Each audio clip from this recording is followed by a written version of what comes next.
Hello, good morning, good afternoon, or indeed good evening, depending on your time zone and depending on when you are watching this.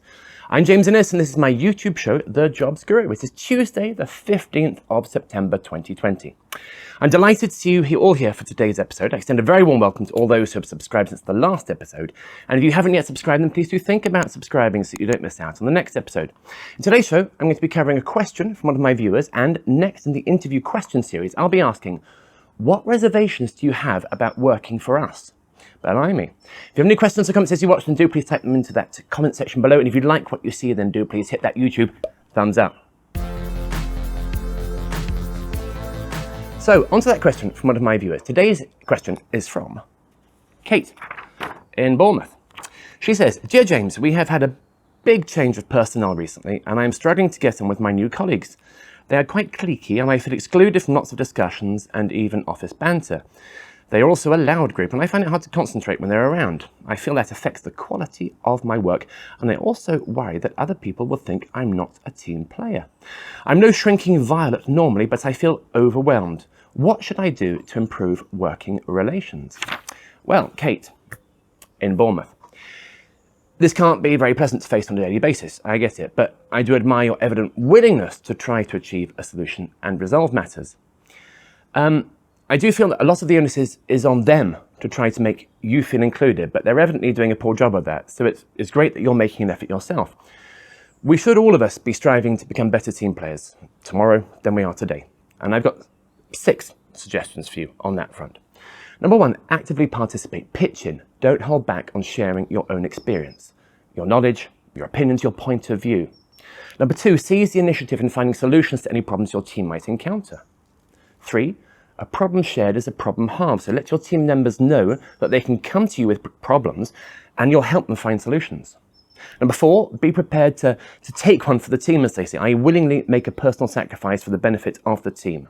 There are few surer ways to get the respect of your colleagues. Number 5, accept the mistakes of others with good grace, even if it is rather annoying sometimes. And number 6, buy some earplugs.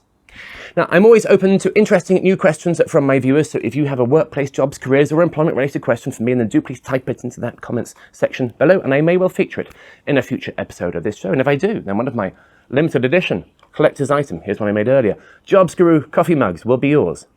I know you want one. You know you want one. And now, Kate, well, she has one.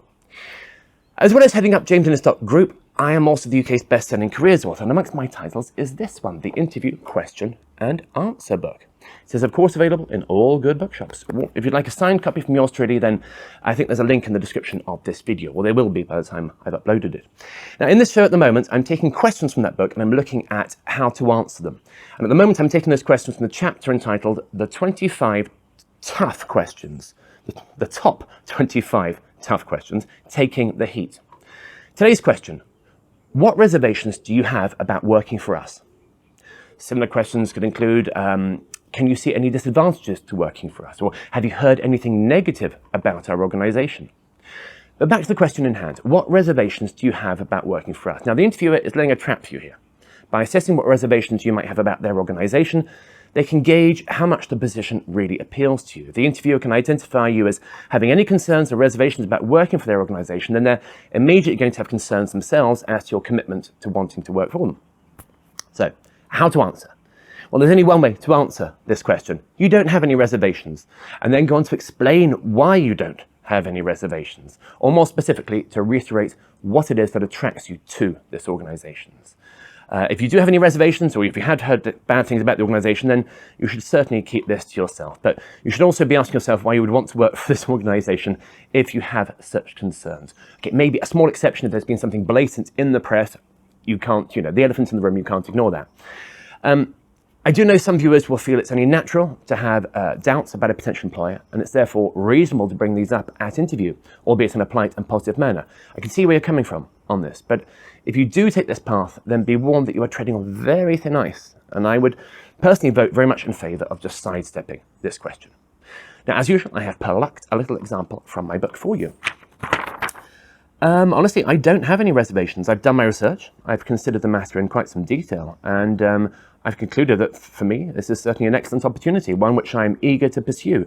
Yours is a rapidly growing and dynamic organisation, and I'm quite sure I'm going to fit in well here. Now, I am currently working on a new edition of this book. I think it's going to be the third edition. So if you've got any interview questions which you think I should be considering for possible inclusion, do please let me know in that comments section below. And if I use your question, then obviously there'll be a complimentary signed copy of that new edition for you. I may even throw in a free interview coaching session with me, if you like, the man who literally wrote the book on interviews. Or of course, you can just pop along and book a session with me at jamesinnes.group. So now, we're not far from the end of today's show. I'll be back tomorrow, which is Wednesday, isn't it? That's right. Remember, the show is Tuesday, Wednesday, and Thursday each, and pretty much every week. Just two more things. First, I must squeeze in some routine but important requests. Do please check me out on social media and connect, follow, or otherwise stalk me, but please don't troll me. Any questions or comments about this episode, about the show in general, need about life, the universe, UX engineers, whatever, then do please let me have those in the comment section below. If you like this episode, maybe a YouTube thumbs up for it. If you've kindly given me a thumbs up, then think about maybe subscribing and ringing that bell so you can be notified about future episodes. If you've already done all that, then thank you. Finally, what is happening in the next episode? Well, tomorrow I'm going to be tackling another question from one of my viewers and also looking at another tough interview question. Namely, you've been out of work for a while. Has it been difficult finding a job? Gosh, I do hope you'll tune in. Thank you for watching today. Keep safe and be well, my friends. Goodbye.